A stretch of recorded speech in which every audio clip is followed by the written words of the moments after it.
2023년도 주식시장은 박스권을 벗어나기는 그렇게 쉽지는 않을 거다. 그러면 그 사이에서 매매를 어떻게 할까라고 생각해 보면 딱 두 가지 패턴이 나오는 거거든요. 테마는 어차피 첫 번째가 나올 때 가장 강한 거고요. 네. 오늘 모신 분은 전 IBK 투자증권 리서치 센터장이셨죠. 이정우 센터장님 모셨습니다. 네, 안녕하세요. 네. 저 지금 알았는데 네. 이정우의 넥스트 스텝 해가지고 23년부터 25년까지 3년간의 증시, 네. 그다음에 여러 가지 자산 시장에 대한 분석 전망을 해놓으셨군요. 예, 예. 네. 그 한 석 달 전에 나왔고요. 네. 제가 한 20년 만에 처음으로 책을 쓴 것 같습니다. 그러게 저 센터장님 책 쓰신 거 저 최근에 알았습니다. 예, 예.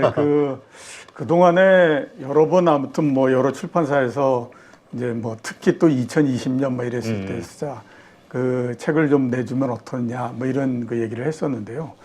글쎄 제가 그동안에 뭐 준비도 별로 돼 있는 것 같지도 않았고, 그 다음에 또 책을 이렇게 막 남발하면 안 된다 이런 생각도 있고, 그래가지고 이제 계속해서 미뤘다가 최근에 그래도 한 번 정도 우리가 2020년, 2021년을 지났으니까 그거를 한번 정리를 좀 해야 되겠다. 그리고 거기에서 뭐가 좀 이렇게 잘못된 건지 하는 부분들을 좀 이렇게 짚어봐야 되겠다라고 생각해서 이제 쓰게 됐죠. 네, 그렇군요. 지금 사실 코로나 말씀하신 대로 코로나19 2020년부터 시작한 그 엄청난 그 장세가 있었고요. 그 다음에 또 몇 년, 2년여 이상에 걸친 또 하락장이 있었고, 이 과정에서 정말 많은 분들이 힘들어했는데 지금 다시 이제 상승 쪽으로 분위기가 돼가는 거 아니야? 라고 많은 분들이 기대하고 있거든요. 현재의 시장 어떻게 정확히 분석하시는지. 글쎄요, 상승 쪽으로서 가고 뭐 이러는 거는 최근에 시장이 이제 그래도 아무튼 좀 이렇게 괜찮았기 때문에 그래서 나오는 얘기인 것 같고요. 제가 원래서부터 작년 연말 뭐 작년 그 한 4분기 때 2023년도에 주식시장은 어떻게 될 건가 하는 거에 대해서 이제 이런저런 얘기를 했었는데, 그때 제가 가장 많이 중점을 두고 얘기했던 것이 2023년도 주식시장은 박스권을 벗어나기는 그렇게 쉽지는 않을 거다라고 얘기를 했고요. 그렇기 때문에 2023년도에 주식 투자를 하면서 투자 성과를 얼마나 얻을 수 있느냐 하는 것들은 다른 것보다도 중요한 게 뭐냐면, 당신이 과연 그 2023년도 주식시장이 박스권일 거다라고 생각하느냐 그렇지 않느냐, 그걸 먼저 결정을 해라. 그게 보다 더 중요하다라는 얘기를 했었거든요. 그러니까 이제 기본적으로 제가 생각했을 때에 코스피 2200에서부터 2500 요 사이를 벗어나지 못하는 형태가 될 텐데, 만약에 그렇다라고 생각하면 우리가 박스권 내의 전략에 굉장히 충실할 필요가 있잖아요. 그러면 2200포인트 정도가 됐을 때 주식을 사고, 또 2500포인트 부근에 오게 되면 팔고, 그 다음에 또 기다려보고 이런 형태가 되는데, 그거를 만약에 정하지 못한다라고 하면요, 2200포인트 됐을 때 절대 주식을 사지 못하죠. 왜냐하면 그때 얼마나 흉악한 얘기들이 굉장히 많이 나옵니까? 그렇죠. 얼마 전에 한번 작년도 연말 같은 경우를 한번 돌이켜 보시면 주가 2000포인트 밑으로 내려간다 이런 얘기가 또 굉장히 많았잖아요. 그렇죠. 네, 그렇고요. 그 다음에 이제 반대로 지금 이제 뭐 2월 중순 이럴 때 보면 이거 뚫고 올라가서 뭐 곧 3000을 갈 것 같고 막 이렇잖아요. 그러면 사람의 그 심리상 지금 정도에서는 주식을 안심하고 살 수 있고, 대신에 2200포인트 부근에서는 못 사고 뭐 이런 형태가 되지 않습니까? 그러니까 그거를 거꾸로 한 두세 번 정도만 하면 올해 당신의 수익률은 마이너스 30%가 됩니다. 그러니까 조심하세요라는 얘기를 굉장히 많이 했거든요. 지금도 제가 봤을 때는 우리나라 주식시장은 박스권을 벗어나지 못하고 있다, 이렇게 지금 보입니다. 그렇죠. 근데 이제 우리 일반적인 그 개인 투자자들의 성향 혹은 심리를 보면은 이렇게 장이 좋을 때 많이 올랐어요. 지금 저점 대비 개별 종목들 뭐 30-40% 오른 것들이 허다하니까 뭐 그 이상도 있지만 그러면 더 갈 것 같거든요. 그러니까 강할 때 보통 우리는 따라 붙게 되잖아요, 심리가. 근데 이게 사실은 되게 위험한 일일 수 있다, 이렇게 보시는 거군요. 예, 그렇죠. 제가 뭐 오랜 시간 동안에 그 증권회사에서 있고 주식시장에서 가면서 예측도 하고 뭐 이렇게 쭉 했었는데, 주가가 올라갈 때는 대략 80% 이상의 사람들이 이익을 냅니다. 근데 그 이익이 평가 이익인 거죠. 근데 문제는 뭐냐면, 떨어지기 전에 내지는 떨어지는 초반에 뭐 이럴 때 주식을 팔고, 그래서 그거를 실제적으로 자기의 수익으로서 완전히 확정시키고 하는 사람들은요, 100명에 한두 명도 안 됩니다. 그렇기 때문에 시간이 지나고 나면 평가 이익이 평가손이 돼버리고 그 다음에 굉장히 어려워지고 이러는 과정이 되는 거잖아요. 네. 그게 2020년, 2021년도에 처음으로 들어왔건 뭐 했건 그랬던 사람들도 똑같이 그걸 지금 겪고 있는 거고요. 그렇기 때문에 지금도 마찬가지인 거죠. 2,500포인트 이렇게 도달하고 해서 제일 처음만 하더라도 작년 7월 달, 10월 달 이때 보면 한번 올라갔다가 바로 꺾여서 내려오고 이랬었는데 지금 같은 경우는 2월 달 내내 2,400포인트 내에서 옆으로 쭉 가고 있는 상태잖아요. 그렇게 되다 보니까 사람들이 어떤 생각을 하냐면 의외로 상당히 힘이 강하네. 그러면 여기에서 주가가 그냥 뚫고 올라가는 거 아니야? 이런 이제 기대를 하고 이렇게 되는 거죠. 그렇기 때문에 지금 더 매수를 하기가 굉장히 쉬워지는 형태가 되는 겁니다. 우리가 보통 그 차티스트라고 하나요? 혹은 뭐 그 정도까지의 기술적 분석을 세밀하게 하지 않는 분이라 하더라도 일반적으로 하는 상식선에서 봤을 때 요즘 개별 종목들의 차트가 참 이쁘거든요. 왜냐하면 역배열에서 그동안 바닥을 딛고 올라오면서 정배열로 만들어져 가면서 우상향으로 가는 모습. 그러니까 이럴 때 사야지. 네. 기술적 분석을 봤을 때도 이런 생각 보통 많이 하잖아요. 네, 그렇죠. 근데 이게 이런 시점에서 위험할 수 있다는 건가요? 네, 그렇죠. 그러니까 이제 주가가 오르게 되면요, 차트라고 하는 것이 보면 그 지나간 기록인 거잖아요. 지나간 기록이기 때문에 이게 문제가 뭐냐면 주가가 오르면 굉장히 예뻐집니다. 대신에 주가가 떨어지게 되면 그때에서부터는 굉장히 흉악해지는 형태가 되거든요.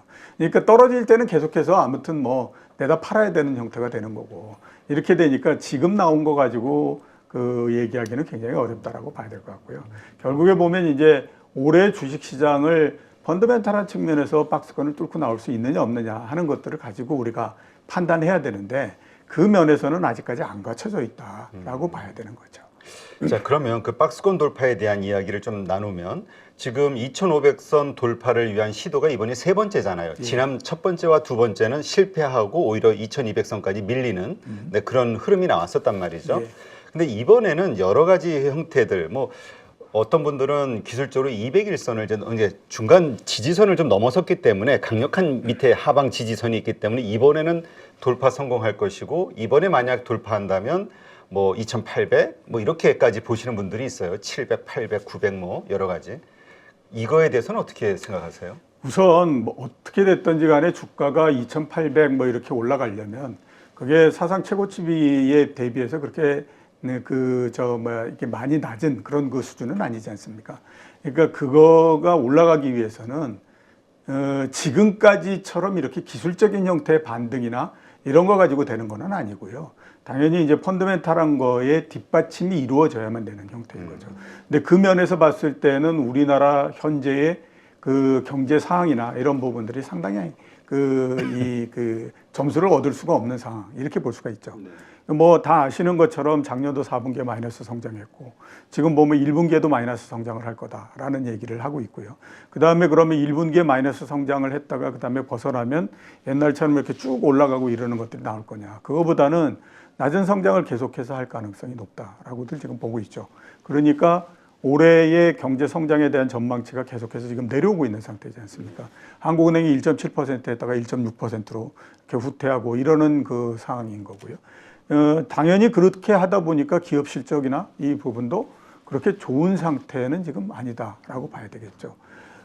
거기에다가 금리는 제가 봤을 때요, 앞으로 굉장히 오랜 시간 동안에 걸쳐서 우리나라 3년물 국채 수익률이 3.0에서 3.5% 사이에서 계속 있습니다. 네. 미국의 10년물 국채 수익률도 3.5에서 4% 사이에 있습니다.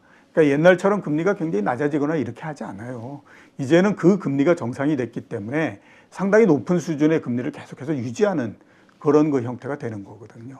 자, 그러면 한번 따져보면 경기가 별로 안 좋죠. 기업 실적도 별로인 상태죠.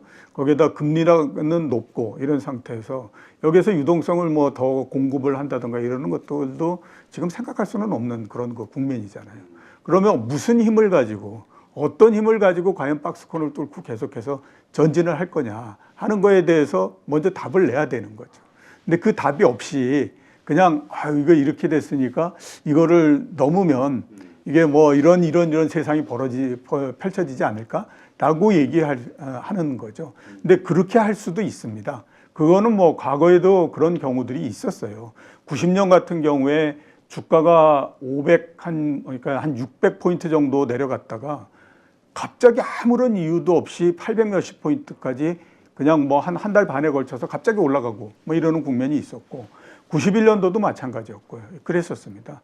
근데 그 이후의 모양은 그러면 계속해서 상승을 하고 이렇게 했었느냐. 이게 그 순간적인 유동성이나 사람들의 기대나 이런 것들을 갖고 가다 보니까 나중에 가면 갈수록 엄청나게 투기적인 형태가 돼버리고요. 그게 딱 꺾이는 순간서부터 굉장히 빠른 속도로서 내려와가지고 결국에 나중에 한 4, 5개월 정도 지나고 나면 다시 600포인트 이걸로 회귀하고 이런 형태가 됐었거든요. 그러니까 지금도 마찬가지인 거죠. 박스권을 뚫고 올라가고 이게 계속해서 상승을 하고 할 수 있는 동력을 계속해서 얻어갈 거냐. 그렇지 않으면 그 정도 한번 해봤다가 할 거냐. 이런 건데 박스권을 뚫고 올라간다고 하더라도 그 폭이 크지 않을 거고 다시 아마 그 내부로 회귀하지 않을까. 그런데 요즘 미국 시장이 반등한 시점에서 나왔던 이슈도 그렇고요. 예. 지금 새로운 어떤 시장의 유동성을 공급하는 그 원동력이 챗GPT라는 이 신선한 새로운 아이템, 새로운 단어 이것으로 인해서 많은 기대감을 가지면서 관련주들이 뭐 미국은 엔비디아부터 중심으로 한국은 또 뭐 AI주들 뭐 이런 거 있잖아요. 이런 것들이 하나의 시장을 뭐 예를 들어서 2,500선을 돌파하게 만들어주는 원인이 되진 않겠느냐라고 기대하시는 분들도 있거든요. 예. 왜냐면 강하니까. 메타버스가 어떻게 됐는지 하는 것들을 우리가 한번 생각해 보면 네. 답이 쉽게 나온다라고 봐야 되죠. 그러니까 그 시장의 테마가 만들어지고 그 다음에 이런저런 테마에 의해서 주식이 올라가고 그러는데 지금 우리나라에서 보면 2차 전지 테마나 이런 것들은 이미 사람들로부터 공인을 받은 겁니다. 그렇기 때문에 중간에 울퉁불퉁한 거는 있다고 하더라도 결국에 보면 10년 후 이럴 때에 그게 그 대세가 될 거다라고 하는 거에 대해서 의심하거나 이러는 사람들은 없죠. 그렇기 때문에 주가가 쭉 너무 많이 올라가면 다시 또 많이 하락해가지고 뭐 이러지만은 전체적인 추세선 자체는 쭉 이렇게 타고 올라가는 그런 그 형태가 된다라고 봐야 됩니다. 근데 챗GPT 그 할 때에 제가 메타버스 말씀을 드렸었는데 자 우리가 메타버스 제일 처음 나올 때 생각해 보면 어마어마하게 세상을 바꿀 것 같은 생각을 했었어요. 그래가지고 무슨 뭐 2020년도 중반 정도 되면 메타버스가 세계에서 250조 달러의 뭐 시장을 만들고 어쩌고 이런 얘기를 했죠. 근데 어느 순간서부터 그게 쏙 들어가 버리는 형태가 됐거든요. 그건 왜 그러냐면 메타버스라고 하는 것이 사람들의 개념을 통해 가지고 만들어내고 하기는 했지만 그게 사람들이 맞아 그거는 그렇게 될 거야 확실해 이거는 이라고 하는 확신을 못 얻는 그런 그 형태가 돼버린 거죠. 그러니까 중간에 보면 와 불이 붙었을 때 정말 난리가 나는 것처럼 막 했다가 그 불이 꺼지고 나면 그 다음에 이렇게 쑥 가라앉아 버리는 형태가 되고 이런 게 되는 거거든요. 지금 챗GPT도 마찬가지입니다. 지금은 막 이게 사람들이 신기하기도 하고 이게 신기하게 되면 소설을 쓰고 상상을 하게 되잖아요. 그 상상을 하면 할수록 제일 초기 단계에서는 정말 긍정적인 형태의 소설을 쓰게 되는 거죠. 그러다 보면 사람의 생각이라고 하는 건 발전의 발전을 거듭해서 정말로 세상이 챗GPT에 의해서 모든 것들이 이루어질 수 있다라는 쪽으로서 가게 되는 거죠. 근데 그 시점에 주식은 이 그 최대의 버블을 만들어 버리는 형태가 되기 때문에 거기서부터 꺼지면 그 다음에는 어마어마하게 흉악한 일이 벌어지는 되는 거죠. 그건 뭐 작년도 같은 때에 테슬라 이런 거 보셔도 아실 거고 그 다음에 그 전에 뭐 메타 이런 주식 보셔도 아실 거고 딱 그런 과정인 거거든요. 그렇기 때문에 그게 뭔가 어마어마한 변화를 가지고 올 거다라고 하는 거는 그냥 종목별로 봤을 때에 이런 거를 가지고 그냥 얘기를 붙여가면서 우리가 그 종목들을 가지고 매매를 해서 수익을 얻고 이러는 거에는 의의가 있는데 그것 때문에 시장이 바뀔 거다라고 얘기하는 거는 조금 좀 아닌 것 같다라는 생각이 듭니다. 그러면 이러한 열풍, 이 열풍으로 인해서 어쨌든 많은 그 수급, 그러니까 유동성이 증시로 몰려들고 있는데 이것도 일시적인 것이다 이렇게 보시는 거군요. 그러니까 지금 그 올해 전체적으로 박스권의 주가를 만들잖아요. 그렇게 되면 박스권이 됐다라고 해서 사람들이 매매를 실수시는 건 아니지 않습니까? 그러면 그 사이에서 매매를 어떻게 할까? 라고 생각해 보면 딱 두 가지 패턴이 나오는 거거든요. 하나는 뭐냐면 우리나라의 굉장히 우량한 주식들, 삼성전자를 비롯해서 현대차, 뭐 포스코, LG전자 이런 것들이 코스피가 한 2200포인트 정도 부근까지 내려가가지고 굉장히 싸졌을 때 네. 그때 사는 거죠. 그래가지고 어느 정도 오르면 한 15% 내지 20% 정도 오르면 다시 내다 팔아버리고 이러는 걸로 가는 게 하나 있고, 두 번째는 뭐냐면 성장주를 가지고 계속해서 이제 그걸 하는 거죠. 그게 올해 1월 달에는 동시에 나타나는 형태였죠. 네. 그래서 성장주 쪽에서는 뭐 로봇도 있었고 챗GPT도 있었고 이런 쪽으로서 가는 거지 않습니까? 앞으로 보면 계속해서 그 성장주의 테마 이런 것들은 계속해서 바뀌어갑니다.